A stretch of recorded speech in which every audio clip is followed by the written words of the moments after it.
இன்றே டவுன்லோட் செய்து உங்கள் ஃபேவரட் ஷோக்களை என்ஜாய் பண்ணுங்க. என் பொண்ணு என் பேச்சை எப்பவுமே மீற மாட்டா. இப்ப சத்தியமும் பண்ணிட்டா. இனிமே இந்த கல்யாணம் கண்டிப்பா நடக்கும். கவலைப்படாதீங்க. ஆமா, இனிமே இந்த கல்யாணம் யார் தடுத்தாலும் நிக்காது. அப்படியே நிக்கிற மாதிரி ஏதாவது சூழ்நிலை வந்தாலும் எங்க சின்ன மாப்பிள்ள விட மாட்டாரு. அவர் எந்த பிரச்சனை வந்தாலும் அது எல்லாத்தையும் தவிடுபொடியாக்கி இந்த கல்யாணத்தை நல்லபடியா நடத்தி வைப்பாரு.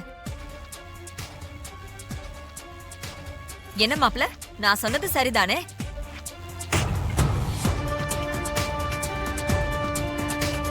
மாப்பிள்ள, சந்திரா சொல்றதும் சரிதான். நீங்க தான் இந்த கல்யாணத்தை எந்த பிரச்சனையும் இல்லாம முன்னாடி நின்னு நடத்தி கொடுக்கணும். அந்த நவீன் எக்காரணத்தை கொண்டு இந்த மண்டபத்துக்கு வரக்கூடாது.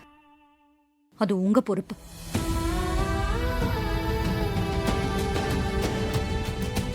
சமந்தி, இப்போ உங்களுக்கு சந்தோஷம் தானே? எங்களுக்கு ரொம்ப சந்தோஷம் சம்மந்தி அம்மா. வாங்க போலாம். சரி.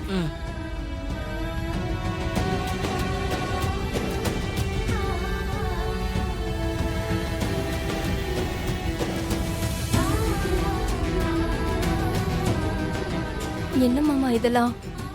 அம்மா இப்படி ஒரு சத்தியம் வாங்கிட்டு போறாங்க. நானும் சத்தியம் பண்ணி கொடுத்துட்டேன். இதெல்லாம் எங்க போய் முடியும்னு எனக்கு ஒண்ணுமே புரியல மாமா.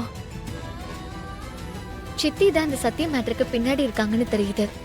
அவங்க நினைச்சது நடக்காது. நீ தைரியமா இரு. அக்கா, மணமேடையில தாலி கட்டுற கடைசி நிமிஷம் வரைக்கும் நவீன்காக நான் காத்திருப்பேன். அப்படி நவீன் அங்க இல்லனா நான் என் முடிவை தேடிப்பேன்க்கா. நான் உயிரோடவே இருக்க மாட்டேன். ஏய் துர்கா, ஏன் இப்படி அபசகுணமா பேசுற? எல்லாம் நல்லதே நடக்கும், கவலைப்படாத. லூஸ் மாதிரி பேசிட்டு இருக்காத. நம்பிக்கையோட இரு.